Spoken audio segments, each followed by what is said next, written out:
Hello, Narnach here. Welcome back to Grim Dawn. It's time to kill, or destroy rather, some blood wagons. And get ever closer to the end of this difficulty. Also, you look really hasty to walk towards your death. Okay, glad we sorted that one out. Because all that's left now is the destruction of the wagons. After that we are gonna enter the Pit of Doom. Well, it's not quite called the Pit of Doom, but in essence it's the Pit of Doom. And then we're gonna fight through a couple of levels and then we are going to defeat the end boss. Oh, this run is almost at its end. So usually when I get to the necropolis I start talking about the next series and well, it would be a bad form to break tradition, right? So, as with previous series, once I have defeated the boss, after the boss, I want to run the Bastion of Chaos, because we have a quest for Anasteria in the Bastion of Chaos. Bastion of Chaos is another challenge dungeon after the main game's content, which is interestingly placed, but that's where it is. So we're gonna give it an attempt, and because it's decently tricky to craft those roguelike keys or to those skeleton keys, we're gonna get one shot at this. Nope, we either succeed or we fail, but that's the one shot I'm gonna give it. And after that, this playthrough is done. It's been a lot of fun. But at this point I am more curious about trying all the different classes, so that would mean starting a new playthrough and seeing what another class would be like to play. I haven't played a demolitionist yet, and I haven't played a soldier yet. I have played all the other classes though. I haven't, at least not as a full playthrough a YouTube series, I haven't done a full playthrough with a pure shaman, nor with a pure occultist. I have played them in combo as a summoner, as a conjurer. But that was relatively early on in the game's life. What was in beta 26 or beta 27? So it was a while ago. And at that stage, summon pets were rather weak. I did do quite some fiddling around with the build as well, and I learned a lot more about how the game works since then. So if I were to redo a pure summoner, I probably would build a more viable one. At least that's what I think. Only way to know is to see it. But because I've already done a series on that, I'd rather do something completely different. So it's either gonna be a demolitionist or a soldier, and I'll spend some time just theory crafting and seeing if I can come up with something fun. And then I'm gonna do that. There's of course the option of brushing the dust off of my my older characters and seeing how they will fare in the Crucible. That could be interesting, just taking each of my my level 50-ish characters and just entering the Crucible and seeing how far I can get. I think the previous run, when the Crucible was just launched, I took this character in at 47 or something close to that. And we could pretty easily do level 50. And then I aborted it to see if what the rewards were like and things like that. But it could be interesting to just take each of my characters and just see how far I can push them. Though the Conjurer, I might have to respec it to see what I can make of it, because it in the end it became a rather experimental build rather than an effective build. Okay, and that was the last of the blood wagons. So I was gonna say we can safely make our way through, but we first need to get off of this bridge, because we need to be all the way at the bottom. I think the Nightblade build I played was pretty effective. Commission of the Necropolis, page 3. I don't recall ever reading this lore. So, lore o'clock. My father, Hemel Listari, is dead. After nearly 20 years of his finest work, the necropolis is complete. It is a great misfortune that he did not live to see his final work completed, having suddenly passed away mere days ago. It haunts me how strong and healthy he was to die as suddenly as he did. I am deeply saddened, and yet filled with pride and happiness that I was handed the honor of finishing his grand designs. The Imperium has agreed to have him entombed here, a great honor to our family name to be at rest with so many valiant defenders of our great nation. As for myself, I'm designing my father's mausoleum, and then I must leave for my next commission. I have been tasked with the construction of a massive tunnel that will serve as passage between the conquered Northlands and the Arcovian South. Perhaps not as noble a project as the Great Necropolis, but it will be mine, and I have many years to fill my father's shoes. I wanted to stay and oversee the construction of my father's mausoleum, but the orders were clear that I get started on the passage immediately. I didn't understand the rush or insistence. I almost feel like they are forcing me to leave. Assistant Architect, Modin Lestari. So some kind of funny business went on here. Something about the architect not surviving building of the mausoleum. So maybe there was a little bit more to this mausoleum than you would expect. Because normally mausoleum you expect there to be lots of corpses. Usually of the more wealthy people. Maybe something fishy went on here. Maybe something chthonic. But anyway, back to the topic of what's next. Demolitionist or soldier.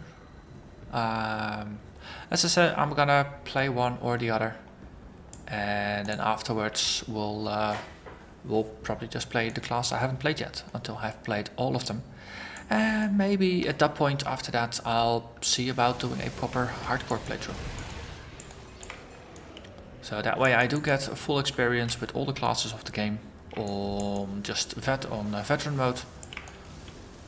And this is one of those games. The mechanics are there's a lot of depth to the mechanics, to how things interact. Things like keeping your resistances up, managing your defenses. Basically everything has to be a tank here because there's just so much spike damage. Even if you're a ranged character, you end up in melee, well, more often than you would like. Also, let's spend our points. I think we were boosting our mirror. Let's continue that. Also, let's see here. I want more physique.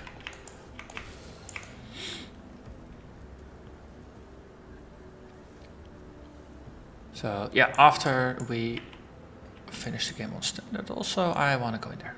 After we finish the game with all the characters, I'm gonna do a hardcore playthrough, and I'll just get a good feel for all the classes, and then I'll probably see if I can build the tankiest character I can come up with. So far, I have been really impressed with how sturdy a Nightblade is. I wasn't expecting a Nightblade to be that sturdy, so that was a rather positive surprise. I have high hopes for the soldier as being a very tanky character. I think it's one of the few characters that actually has shield-oriented skills. The Arcanist and the Occultist being more casters. Nightblade having a pretty strong dual-wielding focus. The Shaman really liking two-handed weapons. So the soldier is then left as a shield character. Though I think the Demolitionist has a skill called Blast Shield, which sounds like it's a shield-based thing. Though it might also be something like my safety bubble as an Arcanist, where it's not actually a shield. Clarity of Valor. This was just a count of Occultist. Hint, not a lot of cultists lived to see the day.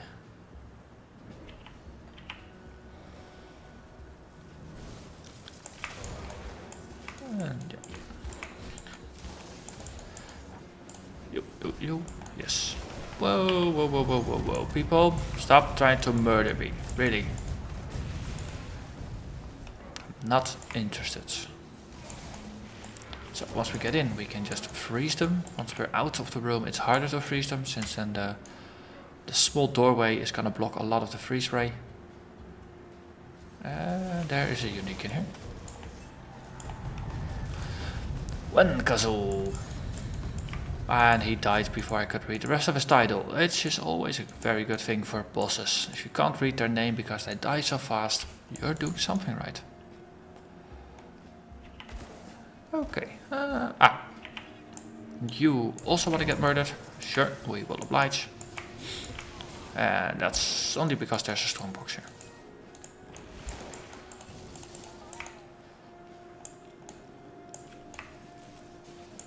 Okay, and then we move forward.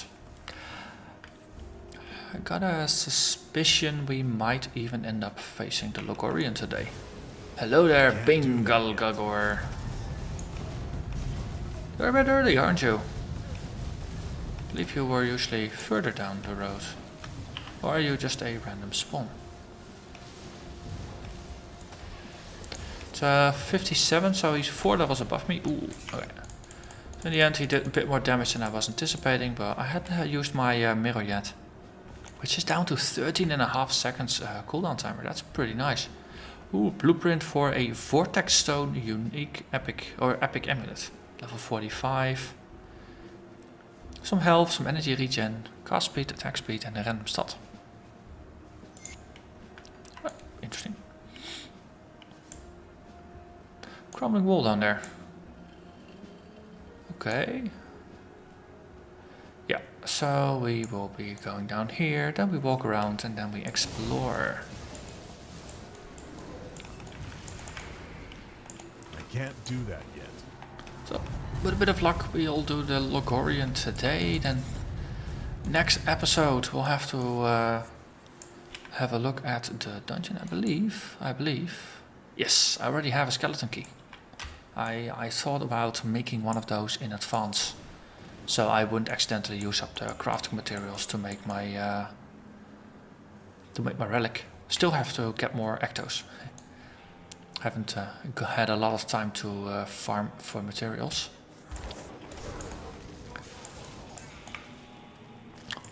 But yeah, today with this episode we will most likely finish up the main storyline. The next episode we'll have the Bastion of Chaos, and then that's gonna be it for this episode, for this playthrough. And as I said, I think I'll do a couple of just standalone episodes in between. Ooh, hatred with the Catonians. Standalone episodes in between, just focusing on some Crucible content, just different characters, taking them in, and just having a little bit of unstructured fun playtime. While I just work a bit more on what I want to do. I've got a couple of ideas in my head, but as with most of the playthroughs, I want to run the numbers, want to have a little bit of a look at skill trees and things like that, and just form an idea of what I want to do. Probably spend a full evening just looking at possible devotion setups that I can use, because that's a pretty tricky business actually. I think coming up with the devotions you want to use is probably the hardest part of any build, and I think most of that has to do with just how inaccessible the interface is. Because it's rather complicated, because you got 6 or 7 different types of, or 5 or 6 different types of elements that all have points. And you need to, some things require points that you need to get from other ones, and not all points are created equal. Some of the colors or some of the elements have a lot harder time getting points or using points.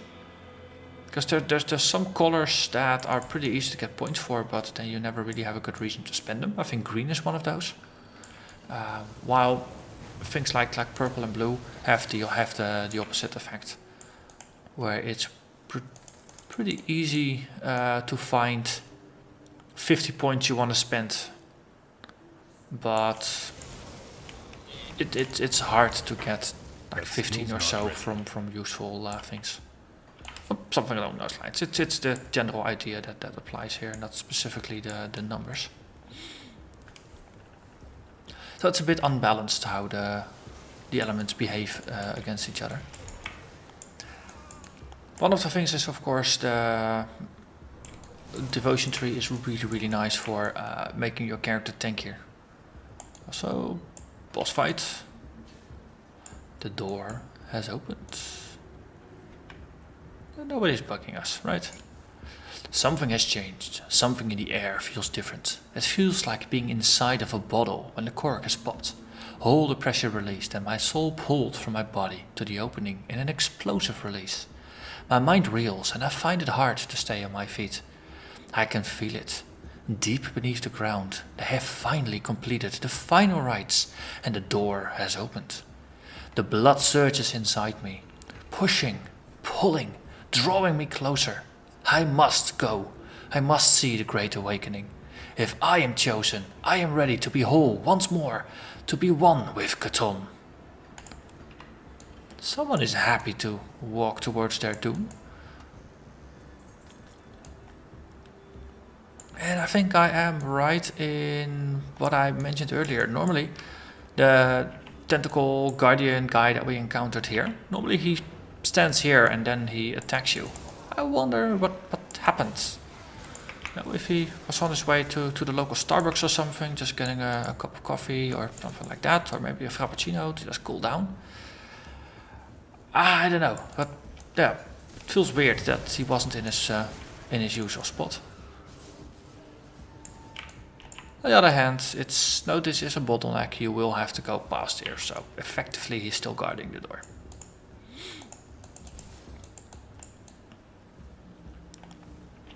But I usually like it when I recognize patterns, and if patterns get broken, then it always confuses me. It's slightly jarring.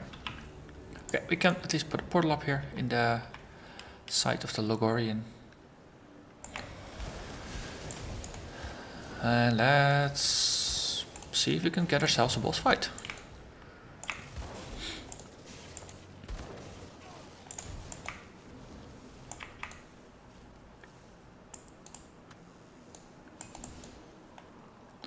So one of the upsides of doing multiple playthroughs on the same difficulty level, so no hardcore or non-hardcore, is that you end up filling your stash with a lot of useful stuff. Useful things like items to reuse, epic items, set items, things like that. That's definitely one of the things that Grim Dawn was designed for, and that is reusing your items between characters and using the items you find on one character, just transfer them to others. And sometimes if you find certain items, they can be build defining, and then just the fact that you found something means it could be interesting to actually start a new build around it. So that's definitely something that I'll keep an eye out for as well. And that might just help me decide on a final build to play. Hello there. There's a unique in here, but yeah, Shar or Groot. That skill's not ready. Demons and their names. I don't think they were intended to be pronounceable by mortals.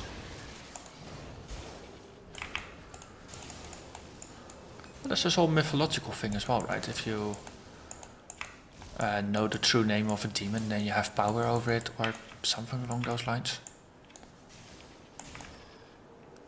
Which would explain why their names are just so funky. And if that holds the same in this universe, then of course these are just the abbreviated names rather than the full names.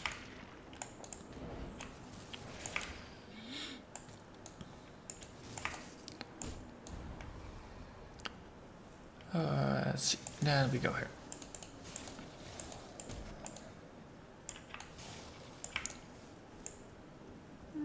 Hey, is this a dead end? This is a dead end. Boo. There's no way to sneak past. Nope.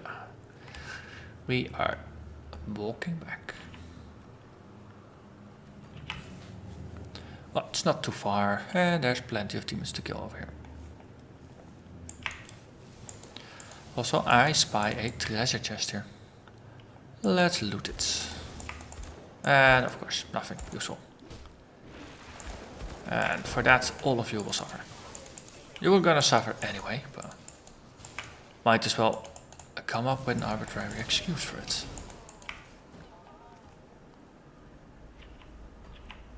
Okay, let's just replace our panic portal slightly closer by. Ooh, this is like throwing grenades into a barrel of fish. Slightly mean for the fish, but a great way to catch them all or kill them all. I think it's more about killing than about catching in that case. Well, you can scoop them up with a net afterwards, of course. Someone in here is named Julius Crowley. Ooh, let's go with a slight protective bubble of our own. Okay, yeah, that's that. Yeah, damage was a bit spiky there for a moment. Void Soul Drinker. Again, they're a couple levels higher than me, but it does feel appropriate. It doesn't feel overpowered, but no, being over level 50 once you get here, that's more than enough. If you're under 50, you might be facing a slightly too high challenge. Because it could be that this is tuned for 50 up, or maybe it's 45 up. I'm not entirely sure about that. I think the lowest I've been here is 47 or 48. I think that was with my Nightblade, because that one just was going so fast through content. And being rather sturdy. Definitely curious to see how this will go in the Bastion of Chaos. Since there's gonna be quite a bunch of boss fights there, and they will get tougher and tougher, and there's gonna be situations where we'll be rather outnumbered. Oh, also stop tickling me with those tentacles. You, yes, that.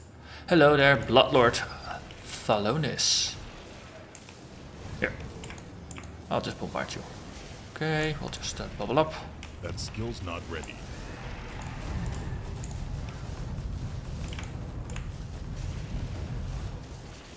Okay, let's just clear his damage over time bubble thing.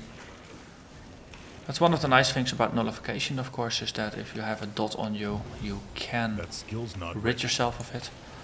So we can bombard again.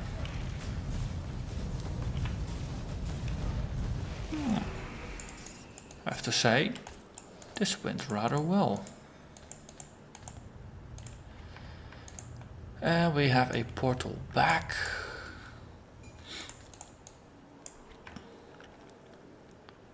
Let's see, Firestorm Scepter, +2 to high impact, +1 to agonizing flames. The final seal. At last we stand before the blood-soaked gates of victory.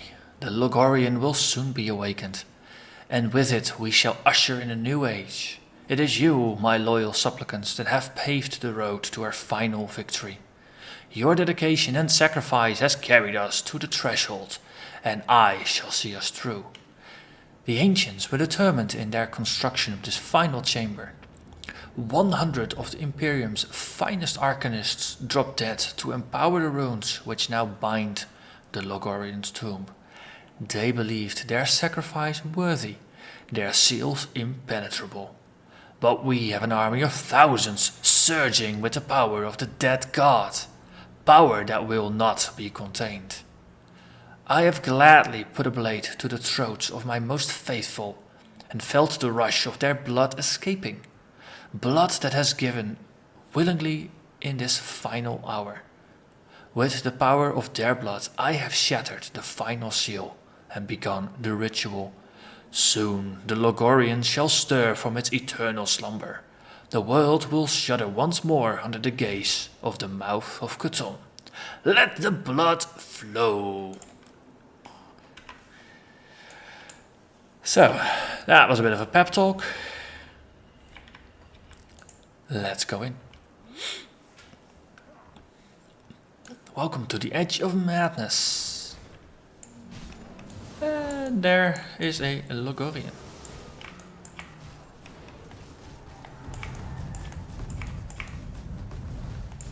Okay.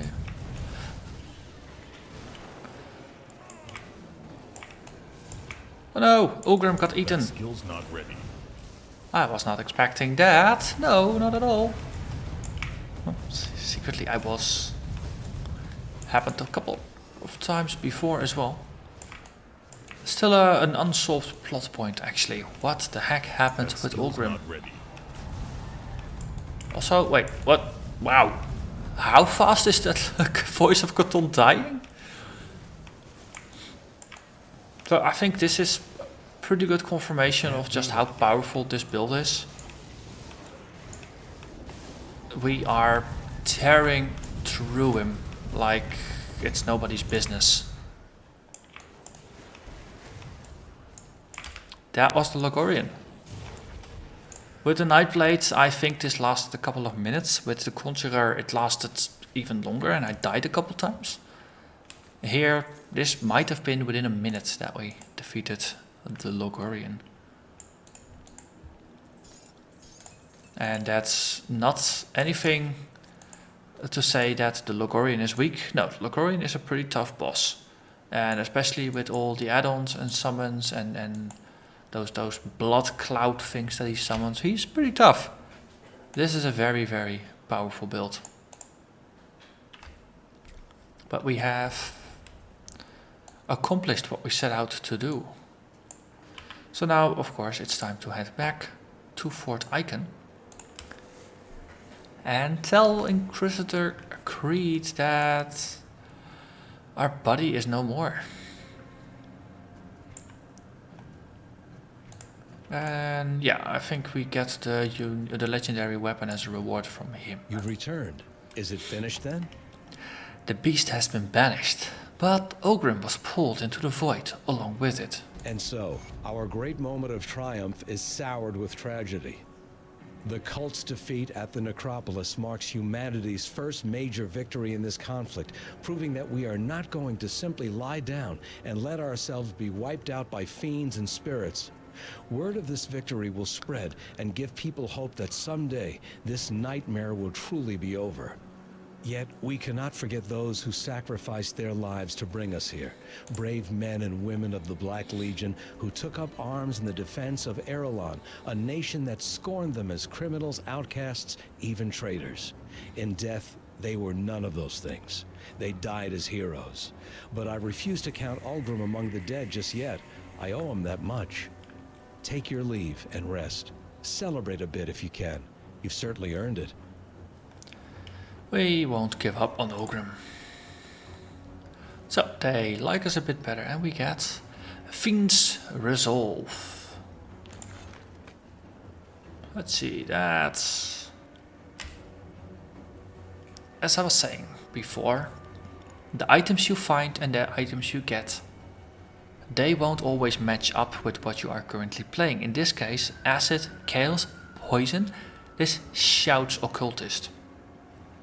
The fact that it gives a bonus to the Blood of the Reek and the aspect of the Guardian, that just seems to confirm it. Though, aspect of the Guardian, I'm not entirely sure who that belongs to.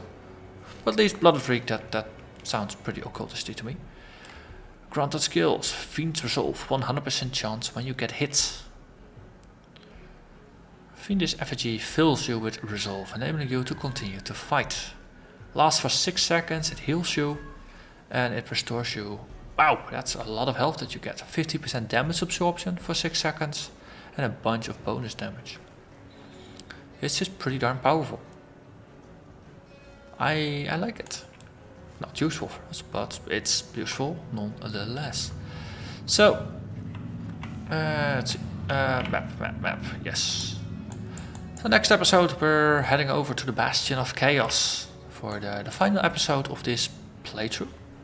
After that, a couple of episodes of Crucible, and then it will be time for a new series. So, as always, I'm gonna thank you very much for watching, and I'll see you again next time. Bye bye.